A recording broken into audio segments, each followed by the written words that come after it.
का विषय है पंचकोश। पंचकोश के बारे में आपने सबने सुना होगा। पंचकोश क्या है? पंचकोश नोट करेंगे। पंचकोश की जो चर्चा है ये उपनिषदों में हमें देखने को मिलती है और पंचकोश तैत्रीय उपनिषद से संबंधित एक बड़ा विषय है। जो भी चिकित्सा करते हैं उन्हें पंचकोश का ज्ञान होना आवश्यक है। बिना पंचकोश की जानकारी से हम अच्छे से चिकित्सा नहीं कर सकते। पंचकोश तैत्रीय उपनिषद जो कृष्ण यजुर्वेद से संबंधित है। पंचकोश क्या है?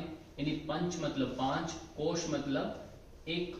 जैसे आप देखेंगे, आप पहला देखेंगे एक छोटा सा गोला, ये एक कोश है और इसके ऊपर एक और कोश बनेगा, फिर इसके ऊपर एक और लेबल कोश, इसके ऊपर एक और चक्र, अंत में बड़ा जो आता है लास्ट वाला 5वां नंबर का बड़ा कोश। ये पांच क्या है?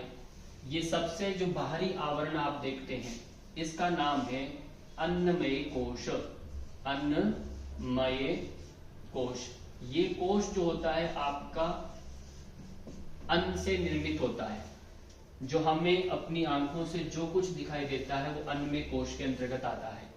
अन्नमय कोश बाह्य सबसे बड़ा स्थूल कोश के रूप में, स्थूल शरीर के रूप में लिया गया। दूसरे नंबर का जो कोश आता है वह आपका है प्राणमय कोश। अन्नमय जो शरीर रूपी जो कोश है ये बिना प्राण के चालू नहीं रह सकता। यदि इसमें गति चाहिए तो प्राण चाहिए, क्योंकि अन्नमय कोश की जो आत्मा है वह प्राण है हमारा। बिना प्राण के अन्न काम नहीं करेगा। और तीसरा जो कोश आता है वह है मनोमय कोश।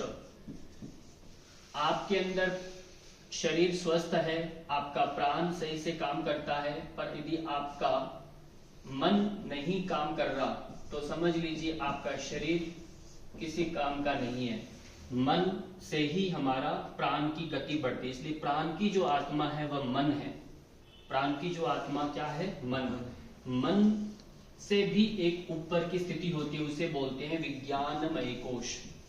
विज्ञानमय जो कोश होता है इसमें बुद्धि प्रधान होती है। मन से भी यदि कोई श्रेष्ठ है हमारे अंदर वो है विज्ञान यानी बुद्धि।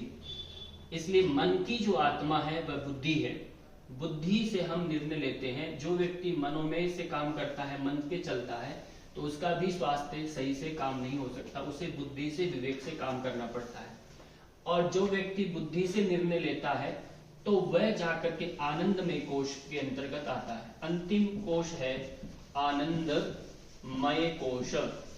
ये अंतिम कोश है। इस आनंदमय कोश में पहुंचने की सबकी लालसा रहती है। सब हम चाहते हैं। योग का मुख्य उद्देश्य है कि हम आनंद में आए।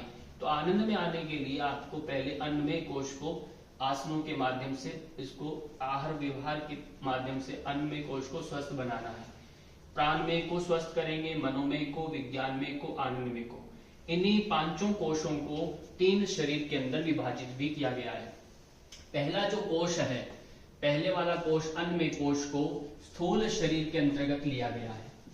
पहला जो कोश है अन्नमय कोश, इसे स्थूल शरीर के नाम से संज्ञा किया गया।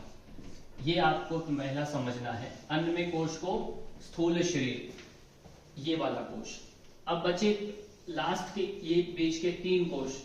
इन 3 जो कोश हैं प्राण, मनो और विज्ञानमय कोश को यहाँ पर लिया गया है। कौन सा?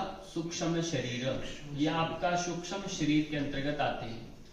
एग्जामिनर पूछता है सूक्ष्म शरीर में कौन कौन से कोश आते हैं, तो प्राण, मन और विज्ञान।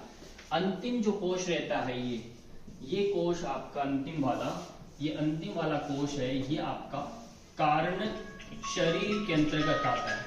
ये आपका कारण शरीर कहलाता है।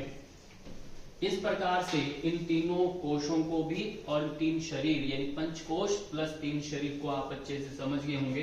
पंचकोश की चर्चा तैत्रीय उपनिषद में है जो कृष्ण यजुर्वेद ग्रंथ से संबंधित है और इनका चिकित्सा में बड़ा महत्व है। इसी विषय के साथ आपको सबको